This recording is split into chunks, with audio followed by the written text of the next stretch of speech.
नमस्कार, मी सोनल. अन्नपूर्णाच किचन मध्ये आपल्या सर्वांचं खूप खूप स्वागत. आज आपण बघणार आहोत पुदिना भात. उन्हाळ्याचे दिवस आहेत. पुदिना आपल्या शरीराला एक थंडावा देतो, म्हणून या उन्हाळ्यासाठी ही खास रेसिपी. लागणारं साहित्य आहे 1 वाटी पुदिना, 4 ते 5 हिरव्या मिरच्या, 1 मोठा कांदा बारीक चिरलेला, 1 टोमॅटो बारीक चिरून घेतलेलं, गाजराचे तुकडे लांब करून घेतलेले. याशिवाय आपण पुलाव मध्ये आवडीनुसार भाज्या वापरू शकतो. फ्लावर, मटार, फरसबी अशा भाज्या आपण वापरू शकतो. आवडीनुसार त्या भाज्या घ्यायला हरकत नाही.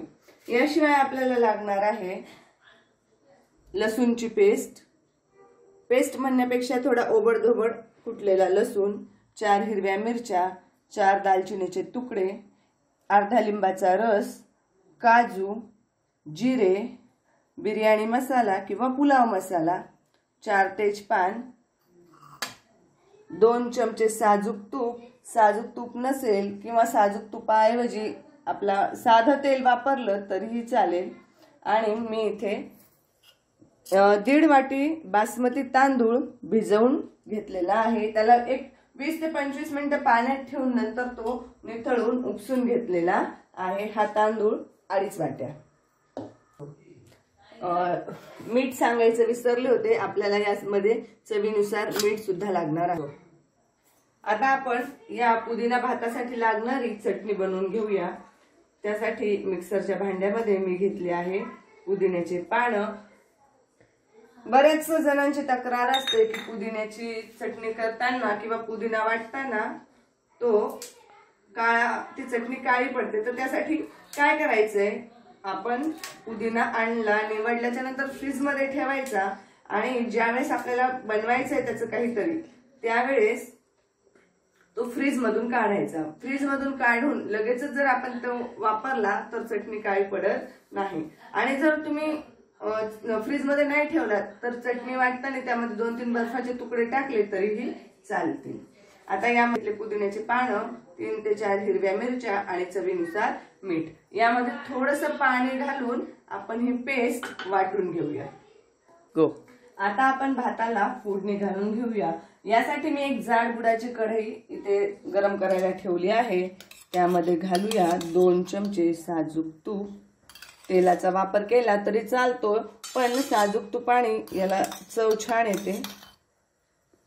आता तूप आपलं गरम झालंय, त्यामध्ये टाकूया जिरे छान फुलले, तडतडले ते त्यामध्ये टाकूया लसूण, ठेचलेला लसूण.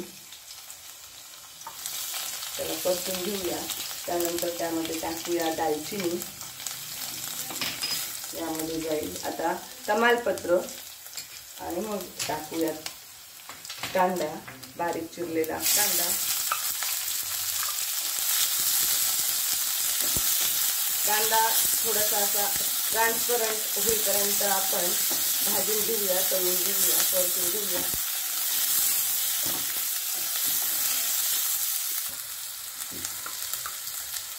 यामध्ये टाकूया काजू, त्याला छान परतून घेऊया. काजू आणि कांदा छान परतून झालेला आहे. त्यामध्ये टाकूया बारीक चिरलेला टोमॅटो. त्या ठिकाणी टोमॅटो आपला छान परतून झालेला आहे. या साईडला मी जवळपास 3 वाट्यात पाणी गरम करायला ठेवलेलं आहे. आता हे छान परतून झालेलं आहे. यामध्ये टाकूया लाल मिरची झाली की त्यामध्ये टाकूया गाजराचे तुकडे.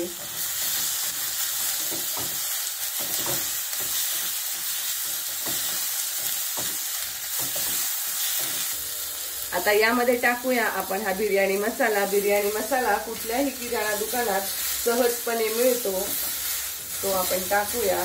यामध्ये घालूया हे भिजवून ठेवलेले तांदूळ.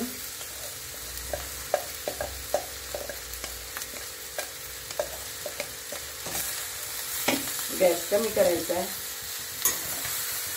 आणि हे छान परतून हलक्या हाताने परतून घ्यायचंय, कारण तांदूळ भिजलेला आहे त्यामुळे तो काय होतो, तुटण्याची किंवा तुकडा पडण्याची शक्यता असते, म्हणून हा तांदूळ आपण हलक्या हाताने परतून घेऊया. त्यामध्ये घालूया एका लिंबाचा रस, थोडीशी अर्धा चमचा साखर आणि ही तयार केलेली पुदिन्याची चटणी. बघू शकता किती सुंदर हिरवा रंग आलेला आहे. हे छान एकदा हलक्या हाताने आपण परतून घेऊया.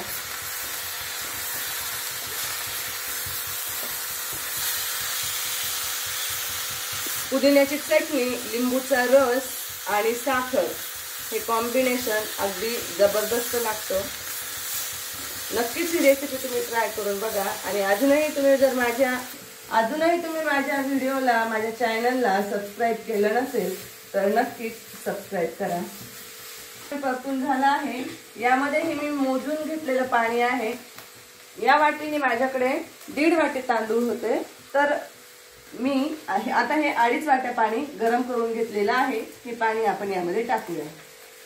आता आपण हे शिजवून घेणार आहोत. त्याआधी आपण यामध्ये टाकूया थोडंसं चवीपुरतं मीठ, बारीक चिरलेली कोथिंबीर. थोडी कोथिंबीर आता टाकूया आणि नंतर थोडी कोथिंबीर सजावटीसाठी आपण वापरणार आहोत. आता यामध्ये आपलं सगळं सामान टाकून झालेलं आहे. आता आपण यावर एक झाकण ठेवून याला एक 10 मिनिटं शिजवून घेऊया.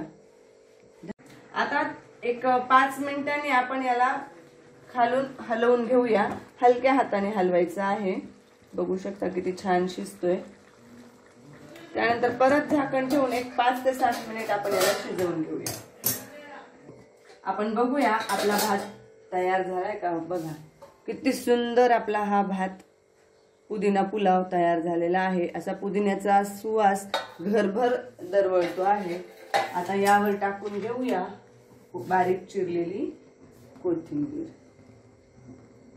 आणि आपला हा पुदिना पुलाव खाण्यासाठी तयार आहे.